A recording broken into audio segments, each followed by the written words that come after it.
एक बार की बात है, वाराणसी के पवित्र शहर में रवि नाम का एक व्यक्ति रहता था। रवि सत्य के एक मेहनती साधक थे और उन्होंने प्राचीन शास्त्रों का अध्ययन करने और आध्यात्मिक प्रथाओं में संलग्न होने में कई साल बिताए थे। अपने प्रयासों के बावजूद उन्होंने अपने भीतर एक अंतर्निहित बेचैनी महसूस की, जो थी परम मुक्ति और स्वतंत्रता के लिए एक ना बुझने वाली प्यास।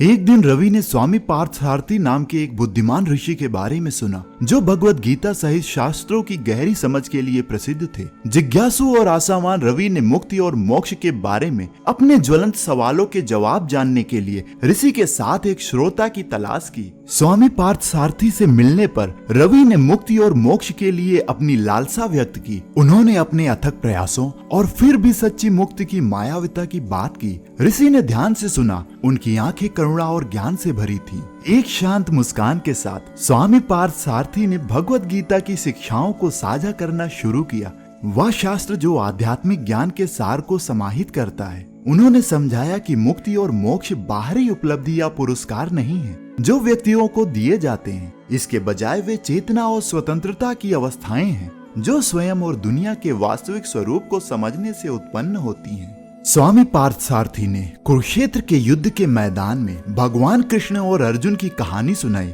उन्होंने वर्णन किया कि कैसे कृष्ण ने अर्जुन को गीता का शाश्वत ज्ञान प्रदान किया, जिससे मुक्ति का मार्ग और मोक्ष की प्राप्ति का पता चला। उन्होंने इस बात पर जोर दिया कि मुक्ति और मोक्ष स्वयं की दिव्यता को महसूस करने और ईश्वरीय आदेश के अनुरूप रहने से आते हैं। ऋषि ने समझाया कि सच्ची मुक्ति संसार से पलायन नहीं, बल्कि अज्ञानता, इच्छाओं और आसक्तियों के बंधन से मुक्ति है। यह बोध है कि आत्मा शाश्वत है और भौतिक शरीर की सीमाओं से परे है। दूसरी ओर मोक्ष जन्म और मृत्यु के चक्र से मुक्ति है, जो तब प्राप्त होता है जब व्यक्ति व्यक्तित्व के भ्रम को पार करता है और सार्वभौमिक चेतना के साथ विलीन हो जाता है। स्वामी पार्थसारथी ने जोर देकर कहा कि मुक्ति और मोक्ष का मार्ग निस्वार्थ कर्म, वैराग्य और परमात्मा के प्रति समर्पण का जीवन जीने में निहित है। उन्होंने समझाया कि किसी को भी परिणामों से जुड़े बिना अपने कर्तव्य को उत्कृष्टता के साथ निभाना चाहिए। अहंकार का परित्याग करके और ईश्वरीय इच्छा के प्रति समर्पण करके व्यक्ति संसार में रहते हुए भी स्वतंत्रता और मुक्ति की स्थिति प्राप्त कर सकता है। जैसे ही रवि ने गहन शिक्षाओं को आत्मसात किया, उनका हृदय स्पष्टता और उद्देश्य से भर गया।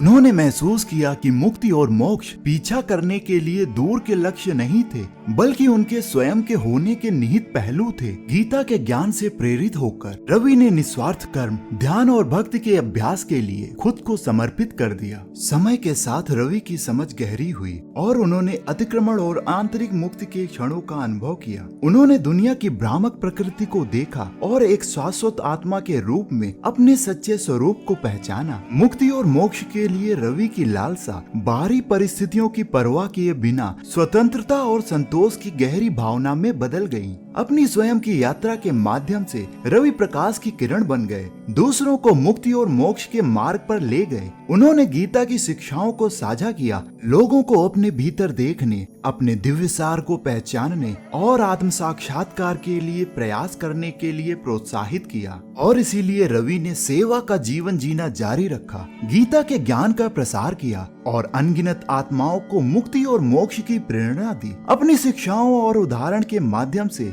उन्होंने दूसरों को याद दिलाया कि सच्ची मुक्ति स्वयं की शाश्वत प्रकृति को समझने और ईश्वरीय आदेश के अनुरूप रहने में निहित है। रवि ने सिखाया कि मुक्ति और मोक्ष कुछ चुनिंदा लोगों के लिए आरक्षित नहीं है या फिर जटिल अनुष्ठानों के माध्यम से प्राप्त किए गए हैं। यह उन सभी के लिए सुलभ है जो ईमानदारी से सत्य और आत्म परिवर्तन की तलाश करते हैं। तो उम्मीद है कि आपने आज के इस वीडियो में कुछ न कुछ सीखा होगा। तो इस वीडियो को लाइक करें और अपने दोस्तों के साथ शेयर करना बिल्कुल भी ना भूलें। और ऐसी वीडियोस देखने के लिए चैनल को सब्सक्राइब करें और बेल आइकन दबाना बिल्कुल भी ना भूलें। धन्यवाद।